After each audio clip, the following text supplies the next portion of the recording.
Hello, everybody. This is Kirk Kilgrave for the Kilgrave Corner, where horror authors talk horror. Today, my guest is Dan. I'm guessing you pronounce it Soule. Did I No, pronounce it right? not quite, but a good effort. Oh, You pronounce it Soule, as Soul. in Okay. as in SOOL. It's a Basque name, like Okay. kind of between Spain and France in the Pyrenees. Yeah, Huh. I'm so glad I asked because it's obviously, if it's difficult for me, it might be difficult for other people. So I'm glad we got that straightened out. yeah, Soul. I'm used to it. I get Soul, Soule, Saul. Yeah, but they were on the Mayflower, so they went to the New World. My Wow. lot my lot stayed behind. Yeah. Now, I just noticed looking in your background, you have a poster that's of the same movie I have. The Thing you have, and Oh, I have a newer incarnation right back here, if you could oh see yeah. that. It doesn't Love it. say that. Well, let's see, I can maybe get it, the Thing There up you go. there. But yeah, that's cool. I think a lot of us old timers, and I guess I'm saying old timers for people who are in our 40s. You're in your 40s, I'm guessing? Yeah, yeah, I'm nearly 43 in about a From week. I'll be 43. Oh, okay. So yeah, Yeah, people who love movies, horror movies from the 80s and stuff. Well, I even have Die Hard behind me, and that's love not it. a horror movie. But My daughter's insisting on watching this at the weekend, so we're incredibly proud. Yeah, she's graduated to that. Yeah. oh, cool. All right, awesome. But jumping into our horror discussion, because that's what we're here for, in doing some of my research on you and your books, I noticed that you have a series out called Fright Nights. I was wondering, going with that 80s theme, if that was something you picked up from the movie Fright Night in the mid 80s.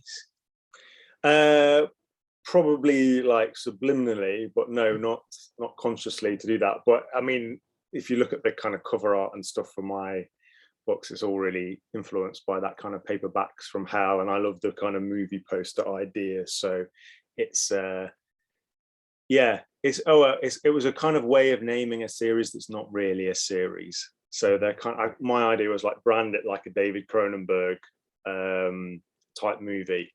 So they're all different, but you know what you're getting if you get my meaning. Yeah, So similar kind of story. So yeah. that's one thing I was going to ask you about because in looking at the first one, Neolithica, which has an awesome cover, by the way, it shows that it talks about an ancient boy who is, passed away, I guess, and he's unearthed, and all of a sudden something evil follows that back, which is kind of frightening because we're always discovering new species underwater from that maybe came up on shore and were hidden for centuries ago or what have you. This is another interesting thing. What inspired you to write this?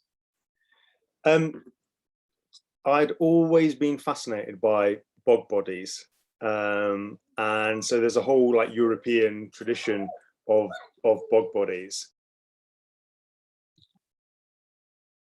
Sorry, my son is playing outside, and I just needed to close the window. I think he's Power Rangering it at the moment. So yeah, bog bodies, and so the whole series of really famous ones like Tolland Man and Crocken Man is an Irish one, Hmm. and they all kind of date back to the kind of Neolithic era, and they're so beautifully preserved. Yeah, so I kind of wanted to riff on the idea of like the Mummy Returns, but which comes out of, I suppose, like European imperialism, like the British and the French being in North Africa and basically raiding lots of stuff and bringing it home, and that's where Arthur Conan Doyle writes some of the early mummy stories and so on and so forth. So I kind of wanted to do something like that, but we had a European tradition, if you like of European mummies, Huh. which were the bog bodies, and I kind of wanted to riff on something like that. Yeah, and early prehistory, and kind of build in a mythos that's all to do with like the origins of society and kind of the original sin of society. That's the that's the evil of the book, if you like. Gosh, I love, you know, interviewing authors. Not only is it fun, but I learn a lot because I had Joe Hart on not too long ago, and he was talking about some of the inspiration for his novels. And he gets like you. I mean, you come up with this stuff where you're bringing in history or, like you said, past sins or so forth. Whereas I just jump in on like regular, I don't know, recent cinema like The Conjuring and stuff like that, where there really isn't, you know, going back. You're not really thinking too much about it. So you really go into some, excuse me, some strange mythos, I guess you want to call it, to really pull something new into, you know, into the world. Trying to. I mean, if you look at the book cover, he's got the boy is like tattooed, and there's little snippets of prehistory in it. So there's a place called Göbekli Tepe that's referenced in it, which is this big Neolithic site in now modern day Turkey. That's just huge, like much bigger than Stonehenge, and it was covered over about 12,000 years ago. Fascinating. That's Yeah, awesome. so I love history like that. That's great. it's amazing. So, but you get a lot of space to play in because we don't really know a lot about it. It's all inferential and archaeological. But I have the boy tattooed with my background's in linguistics. I have a PhD in English and linguistics. So I put in little bits about what are called proto texts or proto writing systems, like the Vinca is a very well known one. But there's like lots of these little fragments of them that come through the Neolithic.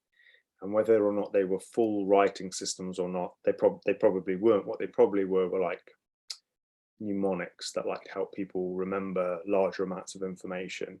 And that plays into the book as well, because there's like two timelines. There's this Neolithic timeline where we're on the cusp of societies being, of humanity coming out of being a nomadic people and being and settling into societies.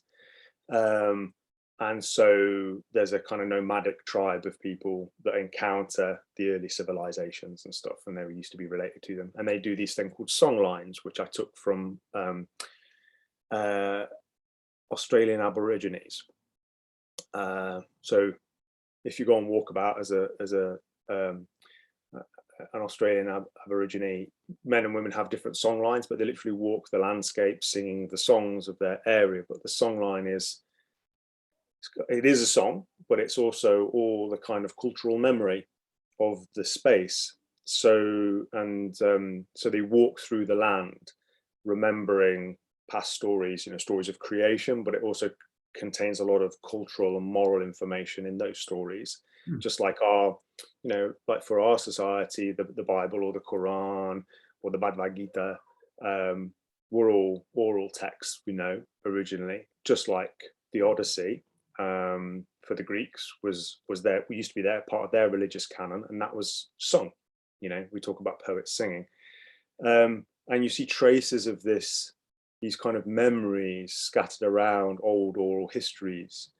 So, for example, like there's a story for Ursa Minor, this constellation, which is about a she-wolf being attacked by three brothers, and to flee, she jumps into the air, and her blood spatter becomes Ursa Minor. But that same story exists in ancient Greece. It exists in Siberia with indigenous Siberians, and it exists in North America with the First Nations people. Same story traveled around as humanity wove its way around the planet. Okay, so I just thought that the idea was like that was a kind of authentic humanity, and then something happens in the getting away from the kind of original humanity. Anyway, that's the origin of the sin, if you kind of read the book. And that's kind of sort of my PhD was all about the language of nationalism and national identity and things like that, so it kind of plays a little bit into the mythos of the book in the background. You know, it's interesting. When I first started writing, and I'm sure you've heard this term as well, write what you know. And you know, me, I've kind of drifted away from that, except for, you know, writing and having some of my characters visit a library every once in a while, since I work in a library. But you know, it's interesting that a lot of people follow that, and you obviously do here. And I kind of think, I mean, not only does it make sense to write what you know, because you know it, you know, it's not Mm. difficult. You don't have to do too much research, even though you've done that. But it makes each book a little bit different. It's not like we're all writing the same sort of thing. And that sort of brings me to the second book in your series, which you marked down as folk horror, Mm. which, you know, you mentioned it's sort of like Midsommar. And Mm. there was one that I was, gosh, what was it? I was watching a movie on Netflix not too long ago. It's one word. It was The Ritual. That's what it was. And I Oh think yeah, that's Adam also Neville. yeah, Hmm. Adam Neville, exactly. And I think that's also considered a folk horror novel. What is that exactly? So I would take folk horror because Adam Neville's got The Ritual. He's also got The Reddening, which would be classed as kind of folk horror as well, and then or something like The Wicker Man. So it's the idea that you take, I think, like folk legends and really kind of extrapolate those out and build worlds around those folk legends. So in Witch Hopper, I use a very old English one, which is about the Green Man. Sometimes he's called Jack in the Green. So you'll see him on lots and lots of English churches, particularly in the Midlands of England and going up to the north. But he is like a man of the woods. So you see the carving of his face, of a humanoid face, but with um, different, like oak trees growing out, branches growing out of his mouth and his Hmm. nose and his ears and sometimes his eyes. And you see it somewhere as a tradition of Morris dancing. I don't know if you've heard of that in the UK. No, It's no. kind of around springtime and the solstice, and not the kind of spring solstice. So we have May Day fairs, and it's a very kind of English country thing where there are maypoles and people dance around the maypoles, which you see a bit in Midsummer with, you know, flowers in the hair. And sometimes a man dresses up as a straw bear. That's a tradition in certain places like Yorkshire, I think. And but I come from kind of Nottinghamshire and Lincolnshire, so kind of Robin Hood area, where we Hmm. have the kind of myth of the wild wood and the old big wood where the outlaws would have gone and hidden. But I grew up in a town called Southwell, which is actually where I set the book, or Southall, and the cathedral has some of these beautiful carvings um, of the Green Man in it. It's a Norman cathedral, so it dates back to like 1100 AD, or present era, current era, whatever you want to call it. So it's a very old church, right? And but it's very vague, like what the Green Man is, and no one really remembers or knows. So again, there's that kind of like, there's a little bit of history there, and then there's a whole kind of space that you can kind of build it into. And the other element of it was there's lots of stories in kind of the part of England that I'm from, about grey ladies and white ladies. I suppose a classic one would be um, Bloody Mary and things like that. Like, Hmm. don't say her name in the mirror three I times. did when I was a kid all the time. And Yeah, usually when I hit the number, I started seeing things and spooked out and ran out of the bathroom. So, exactly. So I kind of uh, riffed on the idea of a grey lady or a white lady, but in the kind of tradition where I lived, they were usually fairly passive, forlorn ladies that weren't as vengeful as Bloody Mary. So I kind of wanted to take a bit of Bloody Mary and like add it to this. Like usually it was a lady that had been wronged in some way or died bereft, and then haunted a local pond or a country house or something like that. So I kind of made her into a kind of vengeful spirit that punishes people. Yeah, so that was kind of the background to that. hmm. You know, it's interesting. When I was preparing for this interview, I was thinking about the number of people that I've already interviewed, and I think it's been five or six, but three of them have been from the UK. And it made me think, you know, with the history of England and the surrounding areas, and all of Europe for that matter, being so much older than America, Mm. I'm wondering, because it seems to me there's a big readership in in the UK for horror Mm. specifically compared to America, which is bigger, it has more people. But I would probably imagine there's probably more horror readers in the UK than there per person, if you want to call it population, Mm. per America. Do you have any idea why that might be? Oh, I don't know. I suppose there's a kind of, it's quite a bookish culture, Hmm. Britain, I would say. It's a very, it's got a, if you look at the kind of book sales, like per capita, the UK is a quite a big reading country. So that could be one reason, but I think it's just such, going right back to Shakespeare. I mean, like, what's Hamlet if not a ghost story? You know, Hmm. Yeah. Right. what's the Tempest if not one, like a really good plot structure, if anyone's looking for one, for a horror story, with Caliban, What's Yeah, you now know. that I'm thinking about it, Charles Dickinson, I mean, like the master of the novel for most people, he did A Christmas Carol, which was three ghosts, right? So there you Yeah, go. lots of, and more than that as well. He's got various. He kind of really. There was always an English tradition of telling a ghost story at Christmas, which you have in Hmm. America as well, very much. There's a reason why Gremlins is a Christmas movie. You know. uh, but I don't know. Probably just a kind of rich vein of haunted houses, and you can't really move around Britain on Ireland really without bumping into a ghost story. Huh. Everywhere has one, and I suppose it's just things have been here for a long, long time. Or well, things have been in North America for a long, long time as well. Neil Gaiman has that, doesn't he? He kind of his idea for American gods was that he moved to America, and it seemed like America had a lot of the same folk stories, sort of fairy tales as Europe, but they'd lost a lot of the magical elements. So you saw a version of Jack and the Beanstalk, but the giant wasn't a giant. The giant was usually like a king. They'd been made human in some way. Maybe that was an influence of like Protestantism, Presbyterianism. Who knows? But I don't fully believe that's true, because there's plenty of American ghost stories that I can think of, and yeah. So, but that was his interpretation of it. But I'm not sure it entirely holds up. I love reaching deep in this because, talking with authors, a lot of you guys, and well, I'm not going to include myself because I'm not totally, studied when it comes to the past in horror.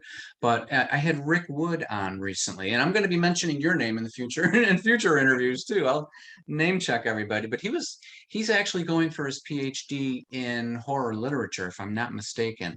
And he knew a ton. I mean, we could have spent, a whole hour talking about the origins of this stuff. So it's fascinating to see your perspective on it. Yeah, there's who else was I was chatting to recently? Neil McRobert, who does the Talking Scared podcast, which is a Oh really yeah, I heard a of that. horror podcast, and he has a PhD in Gothic fiction, I think. Mm. He's incredibly well read. I never try and compete with anyone like him, so he knows everything about it. So your next two books in the series, one of them is an alien invasion book. The other one is a vampire novel. So I'm glad you mentioned at the start of this interview that they're all kind of different, but they're all kind of tied together by, being having a horror element in it. So my question to you is, what was it about horror that got you into not only reading it, but writing it? I suppose I could tell some romantic story how like I always used to watch horror movies as a child, and like ghost stories at my mother's knee and stuff like that. But in all honesty, I think that I was horror kind of chose me as a writing medium more than anything else. I came to writing fiction quite late, probably in my mid 30s, starting to do it quite seriously and thinking, oh, this is fun, I'll do this, I like this. Because before then I was doing I was being an academic and teaching in a university, and had a PhD and getting writing books and things like that and research papers. So I kind of put a lot of my reading was academic and things like that. So, and then I would have been fairly eclectic in my reading tastes. But going back before that, I was very dyslexic as a child, Hmm. and so I just watched. I was a voracious movie watcher. So I'd be down the local video store. We all remember those if you're of a certain Oh age. yeah, oh yeah, all the Yeah, time. browsing through them, getting 3 VHSs out for a weekend, Weekend. Yeah. and then posting them back through and trying to meet the deadline Yep. and rewinding them so you don't get fined. Um, Exactly. Yeah, and I would watch everything, but I did love kind of like, like The Thing and Aliens and sci-fi horror. I would have really, really loved. That was my kind of thing. And the Ash that I wrote, my third novel, is a kind of English homage to those great American movies. Um, because growing up as a kind of British kid, you've got your own culture, but you also half of, especially with like music and stuff, but half of your culture really is American, right? It's Hmm. American movies, it's American TV, it's American movie music as well. Um, I would have just watched a lot of movies as a kid, and then as I started writing, I was fairly agnostic about what I was doing. I just wrote the stories that I thought would be interesting, and they just kind of turned out a bit weird and scary. And I was even like fairly oblivious to this because, when you start out, you don't really know what you're doing. No. And I was kind of just like started to write, thinking a little bit academically about breaking down like what a story is and how it works, and modeling it on good examples that have gone before. So I just kind of like looked at things like Jack London and how he wrote short Hmm. stories, right? Or Stephen King, and then like, oh, okay, and then write my own, not really caring what genre they were, not thinking about it, but then thinking, oh, these seem all right, I'll try and get them published. And it was only really then, as I started to try and get them published, and you get rejected, you go, I wonder why I'm getting rejected, and so you try a Hmm. different genre. And it was horror magazines that were like paying money for them. I thought, oh, I must be writing horror then. And it was literally, I didn't really go, I'm going to sit down and write a horror story here. They just kind of were. And I suppose some of them, I wrote some stuff that you might call literary fiction, Hmm. and I wrote some stuff that might be, the occasional sci-fi story or whatnot. But yeah, they were all kind of horror.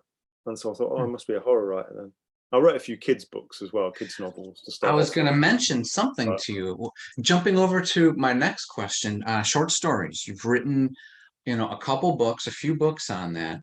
One of which was In Tooth and Claw. mm, And gosh, I'm going to go over and find out this one description part of it because you did. I mean, this sounded really awesome to me. You'd go over and describe some of the different types of stories you're going to encounter in this book. And one of them says, when the sinister origin of a curse is locked within a children's nursery rhyme, mm, then the horror will, so and so. And mm. holy cow, I would have never imagined something so innocent as a nursery rhyme having something to do with horror in it. I mean, that's pretty like dark, I guess you can say, but also pretty rad because I mean, like again, I wouldn't have come up with something so unique. What, was it because I know you have kids, right? Or at least one. No, you have two. I heard you say a boy and a girl. Mhm. So was it something along those lines in your past that brought that up to spark in your imagination? Well, I suppose even just things like Ring a Ring of Roses has its connection to the plague and things Yeah, like that. A tissue, we all fall down. right. And you get, again, like you just get, don't you, like in little communities, they'll have their little song that they sing in the playground. That, and it, if you had it just children singing it eerily and there wasn't, all the lights were off, it's probably quite scary, right? It's children Oh, slightly off key. 1, 2, Freddy's coming for you. Yeah, For something you, like that. exactly, yeah. So and that story actually became Witch Hopper, the novel. So that was I kind of wrote that story as a novelette, and I thought this is a much bigger story that I Yeah. could develop into a novel. So an 8,000 story became 150,000 word Wow. novel. So once I built the world and everything, yeah. So what was the question?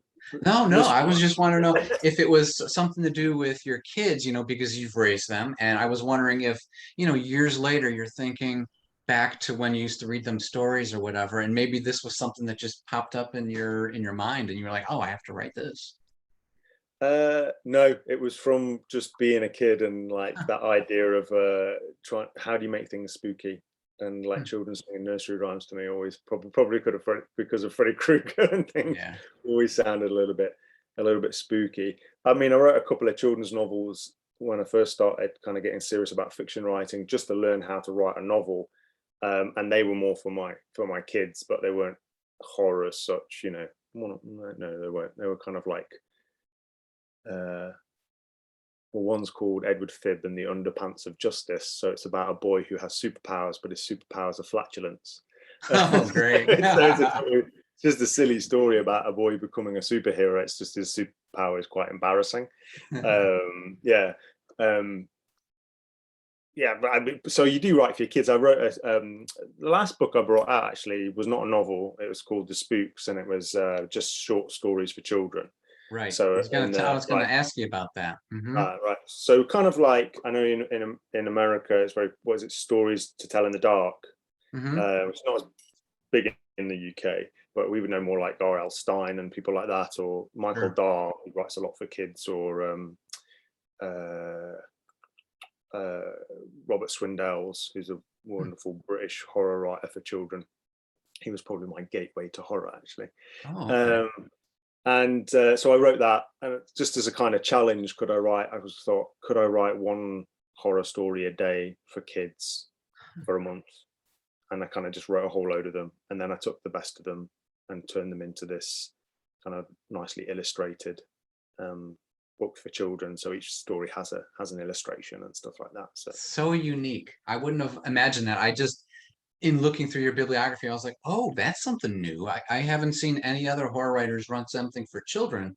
And was that again something that, because you have kids and you used to write for them, that you were like, maybe something I might want to try it? Yeah, definitely. And the book's dedicated to them, so it's something that Oh, they're okay. more likely to want to read. And my son has a much more gross sensibility. So there's one story in it called Maggot Face, which is a brother teases his sister who's older and started to get spots, and she says, "Aha, one day you're gonna get them too." And he's like, "No, I won't, Mm, Maggot Face."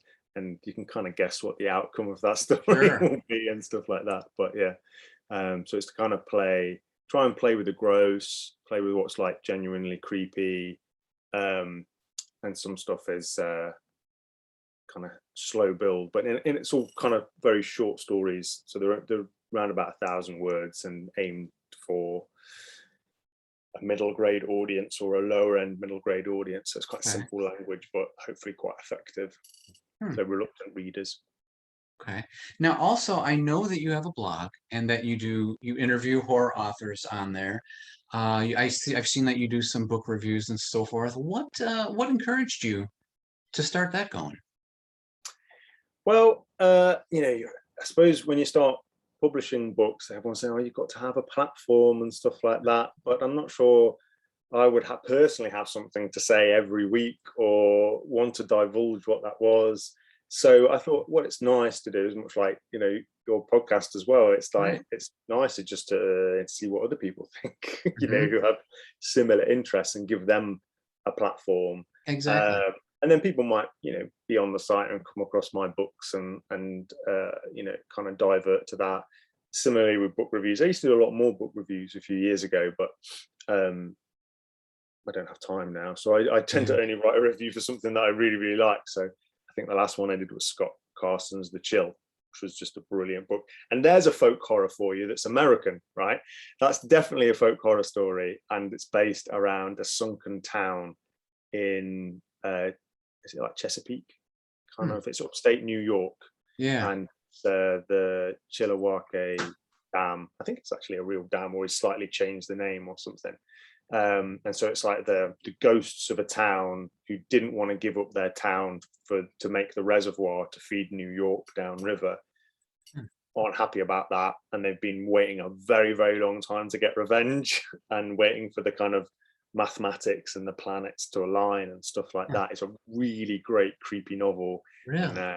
wonderful character work and stuff like that. I really enjoyed that novel. I thought, oh, this is kind of a little bit King-esque, but everyone writes in Stephen King's shadow, but not in a way it's like a good, just like page-turning thriller, but lots and lots of like, oh, these characters are really interesting. I want to spend time with these characters. They're kind of cool and they've got flaws and I can see where they Yeah. go. Yeah, it was really good. Loved it. Yeah. I just started reading a Stephen King book called The Institute. And I haven't read anything by him in, gosh, it might even be decades. It might have Mm. been like 2 decades ago that I last read something. But yeah, it started out kind of slow, and I'm wondering, why is this, starting with this guy, because it's obviously about the Institute. It's about these kids that have these, telekinesis and telepathy and that sort of thing. And with the last number of folks that I had on the show, we talk about the character work of his and how outstanding it is. And there it is again. I'm reading it and just like, these guys are just talking. There's nothing going on. They're just talking, and I can't stop listening because I'm actually listening to the audiobook when I'm walking my dog, and I'm just like, man, I can just keep going. I can see why his stories are 700 pages because I'll just keep listening in this instance. But Well, yeah, he's so good at getting inside different people's heads and bringing them to life for you and giving you all that kind of back texture of their lives, and like you say, like you end up rooting for them and wanting them to do well and stuff. And the way he weaves it, like you say, you're like, why are you off over here? How's this going to come back over there? I enjoyed the Institute. I thought it was not his like best book, sure. but really, because it kind of revisited some things that had done before. But if you didn't know about Stephen King and read that book, I think Yeah.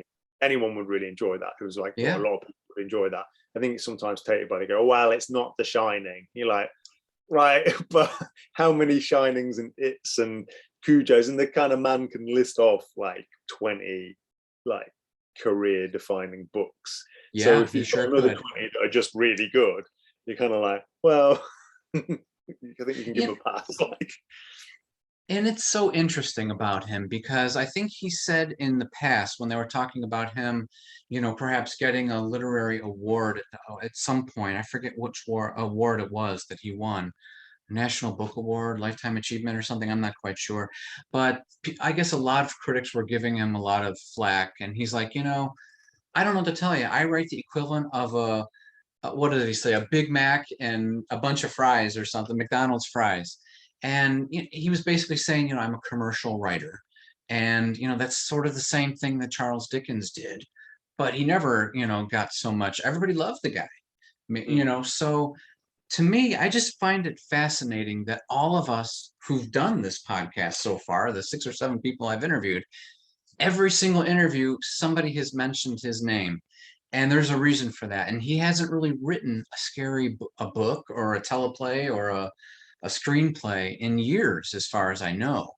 But we all go back to the source, basically. And I'm not sure if there's that many other people, for other genres, because he's obviously one of the top novelists in the entire world. So I'm just kind of shocked still that horror authors, maybe because we're all older rather than people in their 20s. I'm curious to see if I can get some people in their 20s on this show, maybe to see what they like and who they enjoy reading. But I just find it fascinating that all of us come back to this one guy. And certainly there was, Edgar Allan Poe before King and other people and that sort of thing.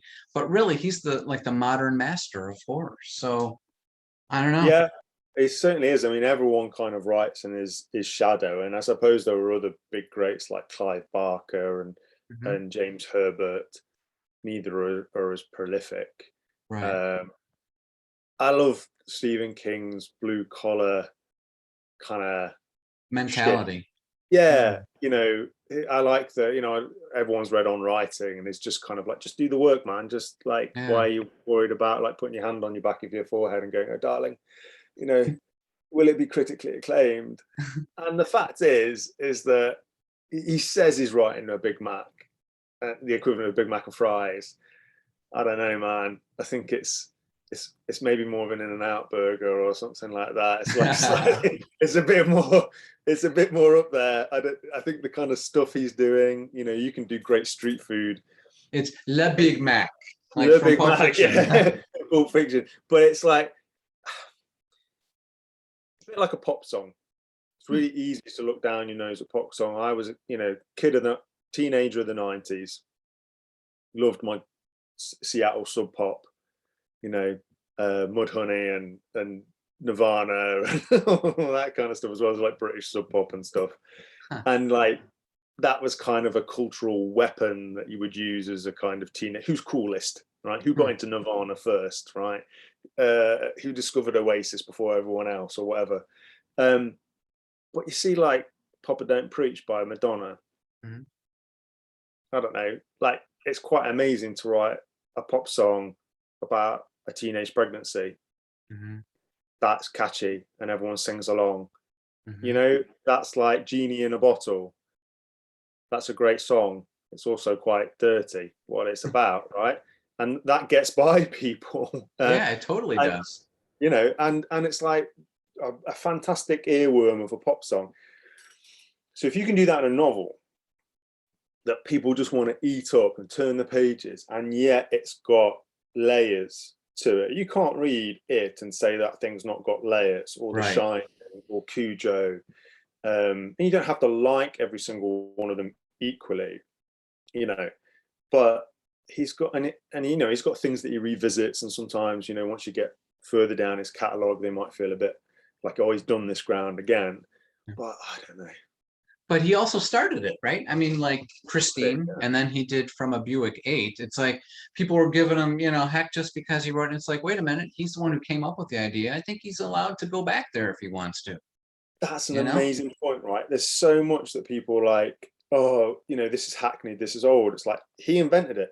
You know, Hmm. like people doing a story about prom queens and the hell of high school. Right, right. Hmm. Like, I think he pretty much invented that genre, that Hmm. subgenre of the hell of high school. Maybe there were people working in that, and for sure, like, you know, there were other stories kicking around at a similar time and things like that. But You Carrie, mentioned and you mentioned we talked about the Institute, and when I was reading reviews about it, they were saying, "Oh, it's like Stranger Things," and I love Stranger Things. I think it's great. But he also did that, like you said, decades before with it. And I'm not sure how many other people did that, turning it into I think he was the originator on this sucker. So, why can't he do another one on what he started? I mean, yeah, that's his right, really. yeah. I mean, you know, I think they'd be pretty upfront about like Stranger Things is a massive homage to Stephen King. Even the iconography, like the posters and Oh, everything. totally. Him Yeah. and him and Spielberg, it's Hmm. really speaking to that kind of honeyed view of the kind of golden era of American prosperity from the 50s to the 80s post-war, um, which wasn't necessarily fantastic for everybody, Yeah. obviously. But the point is viewing it from being a kid. Like you can be in King writes about kids in terrible situations and terrible family situations. It doesn't stop it you having a kind of halcyon view of the past. But the point is, like, you know, you could say like the Stranger Things, yeah, take it, smash it together with the Mist, Yeah. right? And if whatever other references you want to kind of pile in there, it's still like great fun TV, isn't it? That's really well written. So Huh. Well, I've really enjoyed chatting with you. We're going to have to get going, but before we do, I always ask, at least I always try to ask my guests a little bit about something that maybe they aren't asked or something they'd like their readership to know. What would you like other people to know about your books? oh, a good question. Um, hmm. I try and write the stories that I wish someone had written for me. Okay, with all those kind of influences. So, um, you know, good character work, I hope. Twists, a bit of a mystery. Um, so if you want to try something, a bit of a yarn, right? There's something for everyone. Like I said, you know, Neolithic is a bit of a Mummy Returns one. Mhm. Witch Hopper is a kind of bit of an epic folk horror. The Ash is a kind of space horror, alien invasion, page turner, quite short. Savage is a real rethink on vampires. They're not the vampires you think, you know, and a kind of respin of the Jack the Ripper mythos as well, kind of smashing those together. Um, so yeah, give them a crack. If you don't, there's plenty of other great writers out there that you can read as well. Things are things I've not normally asked. I don't know in terms of books. Like, no, I can't think of a thing at the moment. I'm reading. I can say like what I'm a great book I'm reading at the moment. If you've not read it, Nick Cutter's The Troop. The Troop, I was going to say, I have it, I haven't read it, but it's really good, huh? Fantastic. I'm just into the last 25% of the book now, and love his writing style. I've got it on my Kindle, and it's just like lots. Every other page, I'm highlighting a sentence in. That's Cool. a really piece of great description. And it's got to a point where I'm like, I'm really invested in the characters, because it's kind of a scout troop on the last hurrah. It's that kind of boys on the cusp of stop being boys, start being kind of teenagers, and they get stranded on an island. But it's a huge amount of body horror in it. Like, Oh, it's the point of the book now where I'm tapping the page going, I really don't want to read the next thing, but I have to read the next page. He's so good. It's so visceral that if you don't like body horror, probably don't read it. huh, But if you're okay. not that fussed by it, the problem with it is it'll suck you in. So even if you don't like body horror, start reading it and you'll be invested in the characters, and then it's too late. And it's not hard to read. It's just when you think about what he's describing, um, yeah, he's very good at it, and it puts it in your head, which is also a little bit of a metaphor for what is actually happening to the boys. Uh, Okay. Great book. I hear it's been optioned and it's been made into a movie. So Huh. get on that, read that book. I'm Great loving it. suggestion. Yeah, and you've just given me a great idea for every successive author I visit with is going to recommend either something they've just read or something they're currently reading. So that's a great way to continue, trying to let all of our friends out there in horror land learn more about other authors and so forth. So thank Great. you, Dan, so much for visiting with me today. It was Thanks a for having me, pleasure. Kirk. I was glad I learned some new things and so forth. So I wish you all the best. Thanks for coming on. Thanks, Kirk. Thanks for having me. It's been great. Thanks. Take care. You too.